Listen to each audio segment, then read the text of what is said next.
The FIVEaa Sports Show. Stephen Rowe and Mark Bickley. Weekday afternoons from 4 on Adelaide's FIVEaa. Port Adelaide played close to their best in upsetting ladder leader Geelong on Saturday night. Jarrad Schofield would have been absolutely wrapped.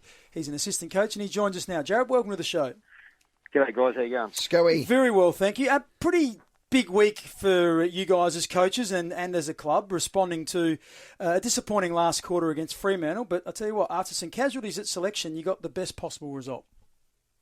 Yeah, we did. We certainly did, and full credit to the players, for their ability to bounce back, which was obviously from a disappointing loss against Fremantle, where we thought we played, some really good football for 3 quarters, but fell right away in the fourth. And yeah, look, we reviewed that game strongly, and there was some tough decisions made by the coaching staff. Obviously, Kent delivering those to key players, but as it showed, is when you're given the opportunity and you'll play our part, and our best footy is good enough to beat the best sides, and we're able to do that against Geelong.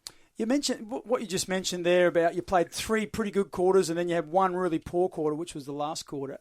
That's a big call then to make some big changes on the back of 1 poor quarter. Is it more to the fact that those guys have been struggling for some time? Yeah, look, obviously, those guys that went out wasn't just based on 1 quarter of football. When you've got the likes of Ebert, Dixon and Ollie Wines coming back into your side, obviously they're quality players and key players to our side. And unfortunately for the guys that went out, their form just probably wasn't at their best. And they were fully aware of the situation, obviously, throughout the week and where they're at. But at the same time, we expect them to be back in the side as soon as we can. Players rightly get the credit. They've got to execute the plan, Jarrad. But I think that was a great win for the coaches. It started at selection, then some of the setups that you had with the team, some of the corrections you've done with your ball movement, some of the roles some of the players played. Crikeys, you'd be happy with that. I know you're not going to blow your own bags as coaches, but you don't get a lot of credit, Scully. I thought it was a terrific coach's effort as well. Yeah, look, we obviously, like all clubs, you review the games strongly, and then we've got to get the players to buy into what we're about. And I think that's we had a really, I think Ken mentioned in our meetings we've had probably 3 or 4 really solid weeks on the track where we think we trained really well. We played some good footy, but you got to do it for 4 quarters. And at the end of the day, we played 4 quarters against a quality side, and we executed, and we got the result obviously that we were after, which was obviously a key game for us at such a crucial time of the year. Well, Dan Houston's one on Kelly. You talk about Tom Cleary's role on Hawkins. I could name a couple of others, but Scott Lycett in ruck as the number 1. Crikey's, he thrived on that. If he keeps that up, whoo, jeez.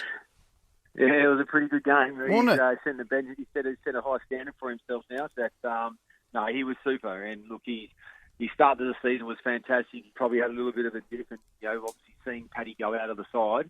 Had to bear the responsibility of that obviously number 1 ruck role there, and really had to step up. Look, he set it. He set the tone for us early, and he had a super night. Look, it's what we expect of Scotty moving forward. Your last 6 games, you developed a bit of a trend. It's an interesting one. You've gone win, loss, win, loss, win, loss. That's going back to round 8. Now, your average winning margin is 41 points. Your average losing margin is 24 points, which is effectively a 10-goal turnaround each week. How can you improve that consistency? Yeah, look, I'd love to be able to give you the answer for it. Look, it's one of those things, where we do have young fellas in our side. We have had key personnel out. Whether that contributes, but at the same time, look, we don't want to be inconsistent in that area. We want to be able to string games, winning games together. But it also highlights the nature of the competition, how even it is, that if you're slightly off your game, you can be found out. Look, we're fully aware that we want to build some consistency, and obviously we want to make sure that we back up, which was a super effort on Saturday night, with another fine effort against the Bulldogs this week. Gee, if you hunt the cod and win it like you do, contested numbers through the roof, but I just love the pressure. You bought the heat, you denied Geelong their time and space, and to keep them to 56 points, Scoey, it is clearly your best game for the year. Come on, Scoey, it has to be. West Coast in Perth was pretty good.